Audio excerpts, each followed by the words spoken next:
Hi there. Today today I want to share this message with you that you are not broken.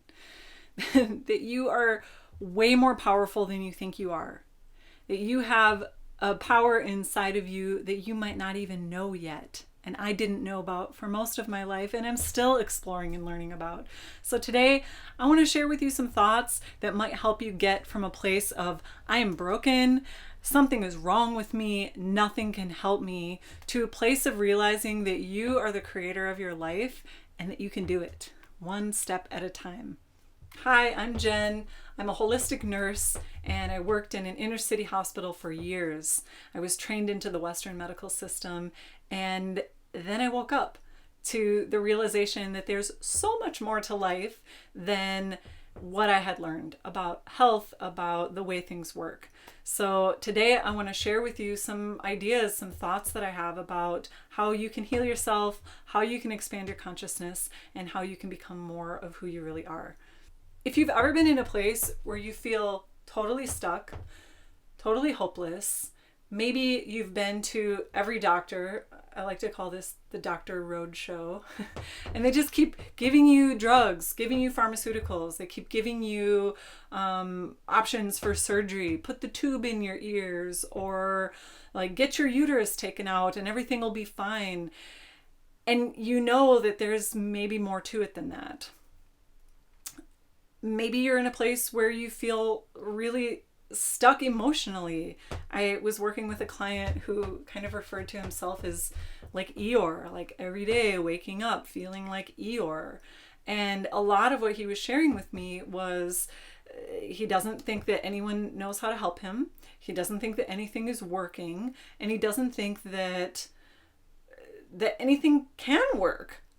He likes the possibility that maybe someday he'll be healed, but there's like no validation that anything that he's trying is working. Like, oh my God, that is such a frustrating place to be in. I know that place. I know that place. My daughter was super sick after mold and antibiotics. I spent years of my life feeling sick with what we might call like pathogens, candida overgrowth, immune system issues. And yet, I found my way through it because of these concepts, these little steps that we take every day to keep the faith, to believe that we're going to get through this. And so I want to say, like, you have the power to get through this, whatever you're going through. And I understand if you feel like you're in a really dark place right now, that is super real. And also, it is totally possible for you to get where you want to go. Now, I appreciate this perspective of the Western medical system, and don't get me wrong, the Western medical system is amazing for things like acute injuries. Like if I fall off a ladder and puncture my kidney, you better believe it, I'm going to the emergency room and I want surgery to take care of that puncture so that I don't die. But when it comes to chronic issues like most people are experiencing these days, autoimmune problems, allergies, fertility challenges,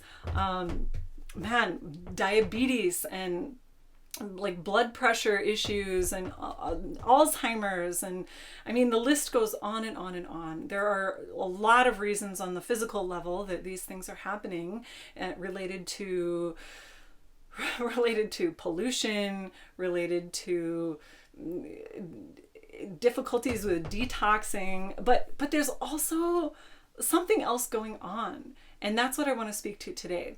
This idea that we are not physical beings having a spiritual experience, but that we are spiritual beings having a physical experience.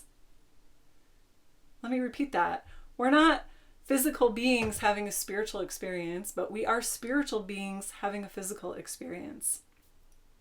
I first was introduced to this concept when I was working in the ICU, and I was working with children who like were really, really suffering. And I was asking the question, like, how How could any God allow a child to suffer like this?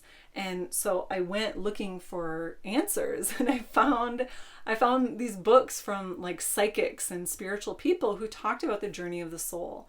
And I've come to understand that there is this source energy, God, if you want to call it that. Whatever the name you give it, it's unnameable. I even like this phrase, and I met it in this way once in a meditation: the highest point of concentration of energy in the universe.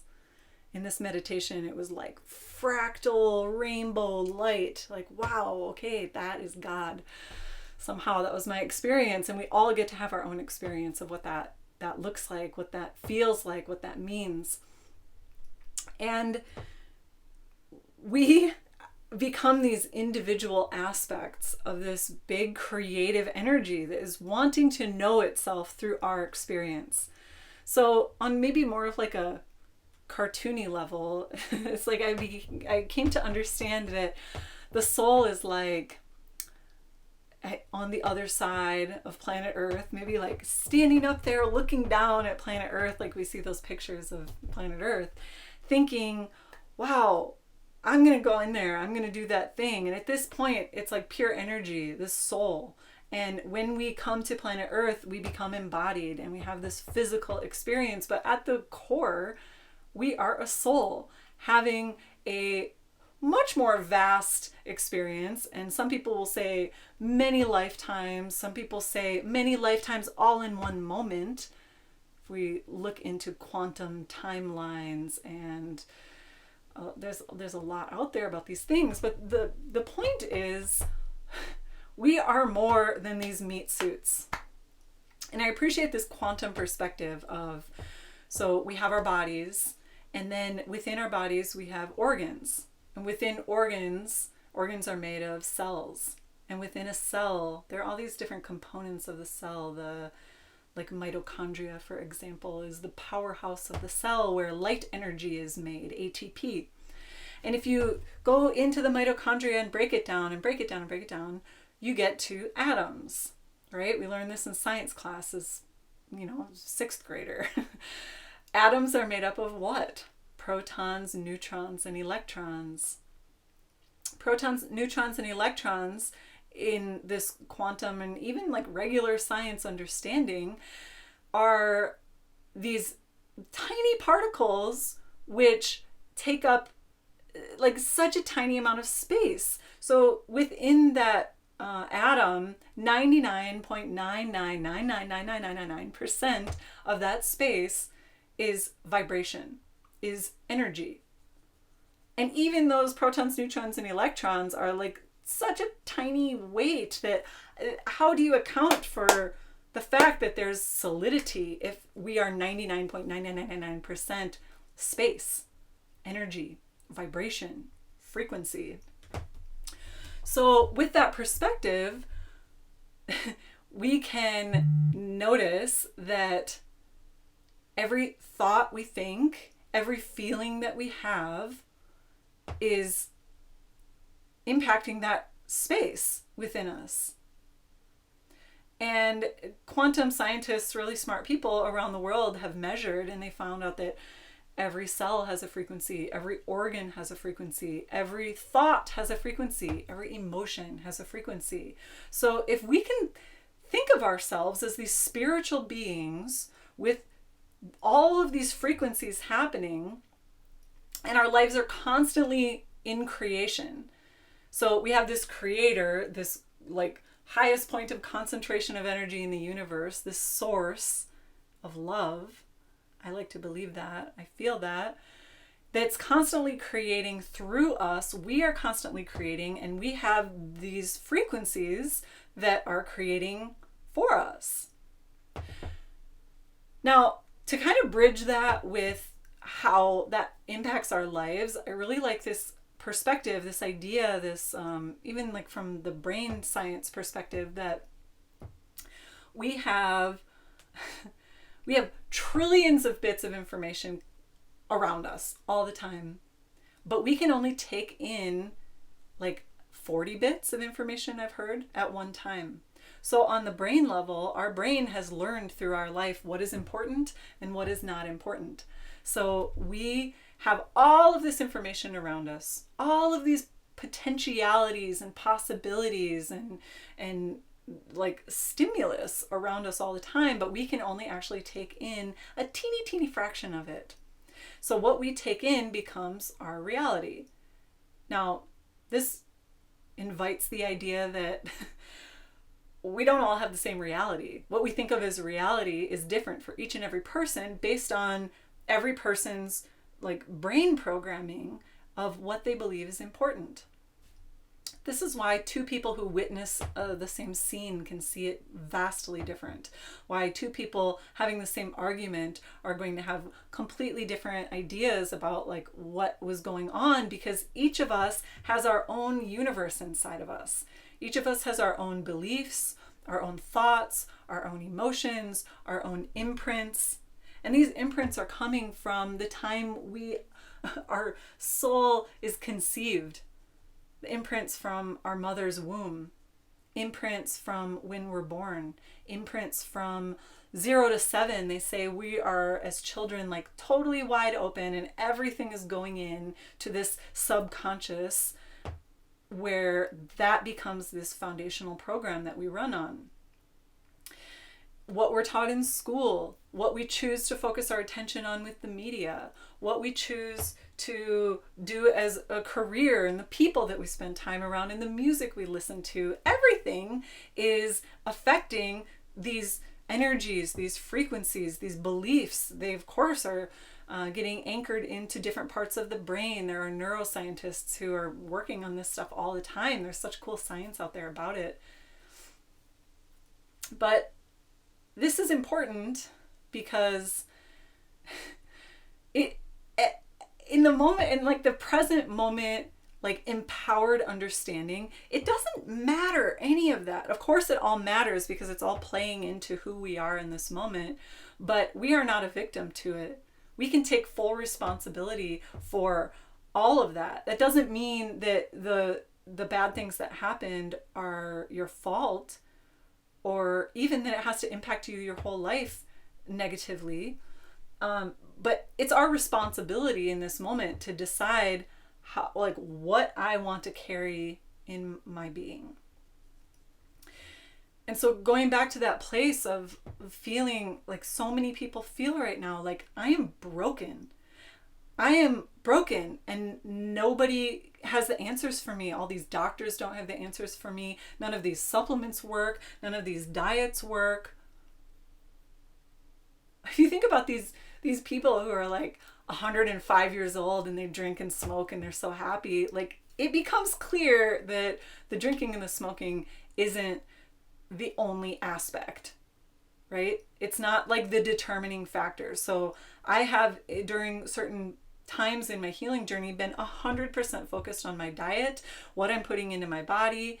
And we know that that is not the end of it. That is not the totality of who we are.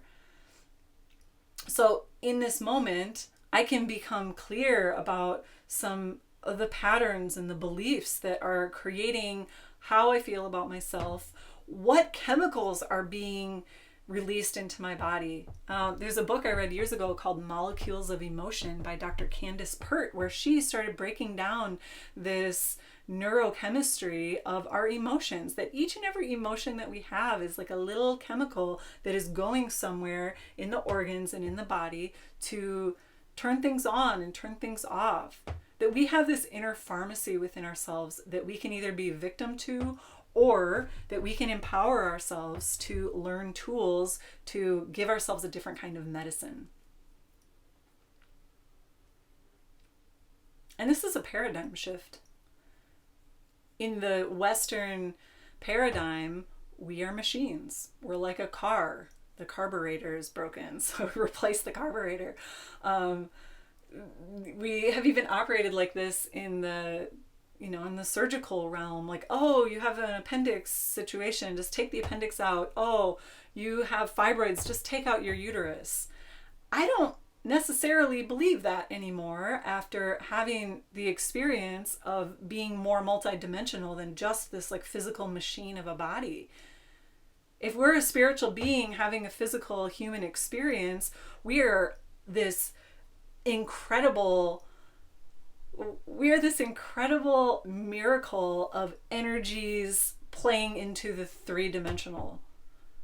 I don't exactly know how it works, but in Chinese medicine and probably many other traditions, they've mapped out the energetic meridians of the body. The quantum scientists have figured out the vibration and the frequency of different organs and different glands and different emotional states. In India, in Sanskrit, they've named these chakras, these energy centers, these spinning discs of light that are our core. And they say we have 7 main chakras, but some say we have many more than that. And there are energy healers and people who can even take photographs of the energy body. It is very complex. It's a miracle. There are even people who will get maybe their arm cut off and yet their energetic arm is still there. Maybe you could call it a phantom limb. Maybe it's a brain thing, but if there's energy photography taken, that phantom limb still exists. Like the energy of that arm still exists. And this is why in my work with women and with the womb, we're told even if a woman has had a hysterectomy, the energetic imprint of the womb is still there. You are not broken. You are vast beyond your wildest imagination. I am vast beyond my wildest imagination. I am just starting to understand and get more curious and lean into the faith that some of these concepts about manifestation, about navigating quantum reality are true and work for me. And I can remember times in my life when this started opening up, like 10, 15 years ago, I started meditating and I started getting really curious about holistic healing. And all of a sudden, I would get like brochures in my mailbox for holistic healing conferences. I mean, maybe there were algorithms on Google and people got my information, but this is one of those situations where there's like all this information out there, but it only could start coming to me when I started opening up to it. It's like so many stories of people who do certain kind of healing work and then they meet their partner. Certain kind of beliefs work and they meet the business opportunity that changes their lives. It's all an inside job. Healing happens from inside to outside. So if we're constantly looking to the food, to the drugs, to the supplements, to the detoxes even, to heal us, we're missing a huge piece of the puzzle, which is that we are spiritual beings having a human experience and we have access to a power source greater than anything we can fathom.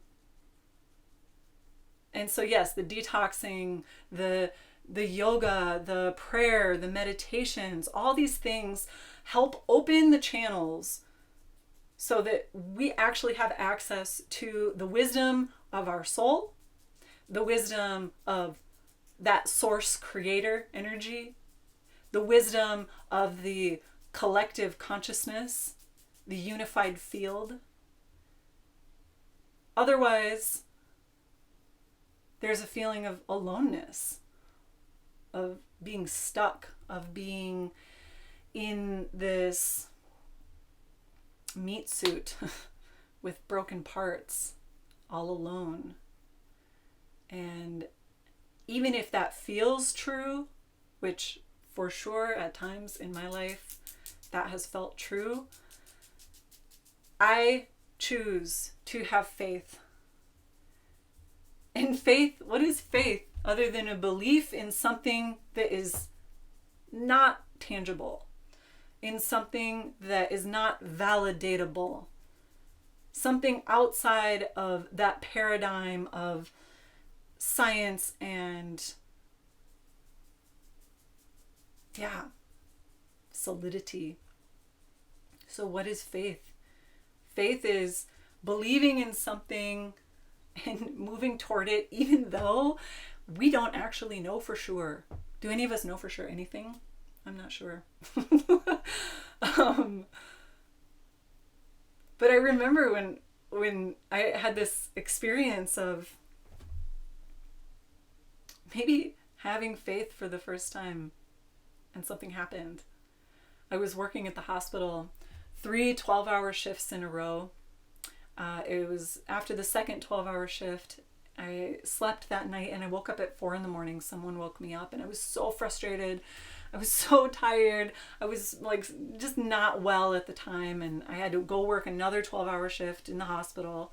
And I had just learned how to meditate. And the man who taught me how to meditate said, okay, you're getting the hang of it. I want to invite you in your meditation to call upon the Holy Spirit. And at the time, I'm sure there was like a huge eye roll. Like, the Holy Spirit? What the... I don't know. I'm not really into the Holy Spirit. And he's like, just give it a try. Just give it a try. So I'm laying on my bed and upset and tossing and turning. And I finally gave up. I'm like, okay, I'm not going to fall back asleep, but I have another hour to rest. So I'll meditate. Take the pillow out from under my head. And I laid flat and started soft belly breathing, just like I had been taught. And I relaxed. And I kind of fell off a cliff in my mind. But not until I made this prayer, which was, help! I need help.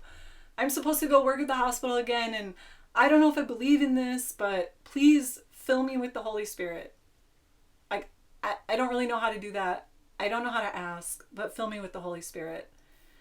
And I wasn't thinking of it in terms of like Christianity or Jesus, but the energy of like, yeah, who doesn't want to be filled with like a Holy Spirit?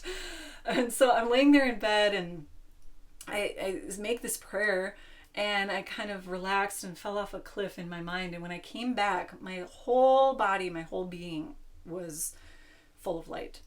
And I was like, what?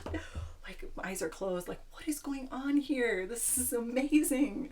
It felt so good. It was like bliss beyond any, alcoholic beverages or, smoking weed or anything that I had experienced at the time.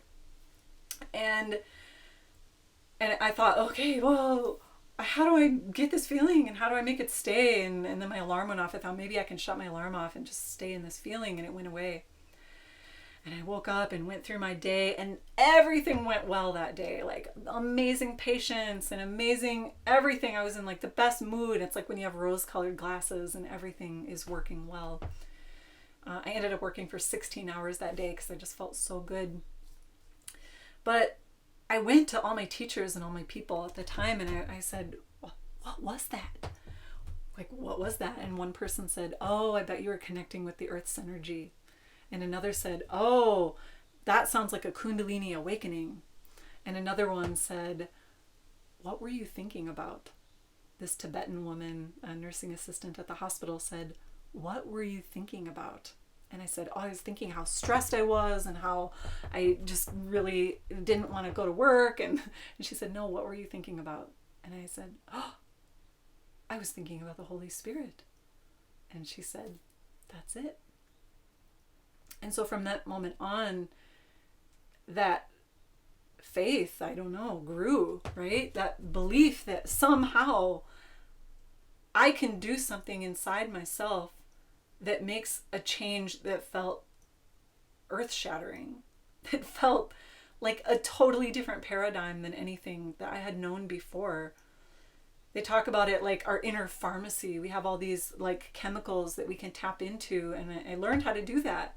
And that's not to say I'm doing it every day all the time in my life, but that gave me what I needed in order to double down and commit to this journey of healing and growth and understanding this other dimension of life and healing and being a human and growing and all the things, the quantum manifesting that I wasn't exposed to in my, Western education, my education as a nurse.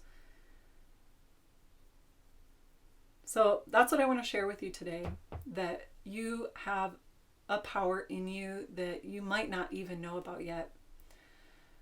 They say there's a great awakening happening on planet Earth, and I think that's what the awakening is. That people are waking up to the realization that they have within them to heal, to shift their consciousness, to become more of who they really are, to change their lives.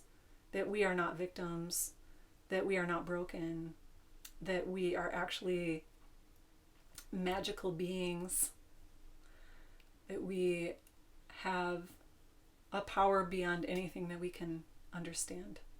So I'll leave you with that and wish you luck. And if you want to keep following me, go ahead and click the subscribe. There's some free stuff on my website. You can click the link below. And yeah, I look forward to hearing from you what you've tried on your spiritual journey that has changed your life. Have you tried meditation? Are there different things that you've done that have helped you realize that you have a power inside of you that you didn't even know you had? Take care.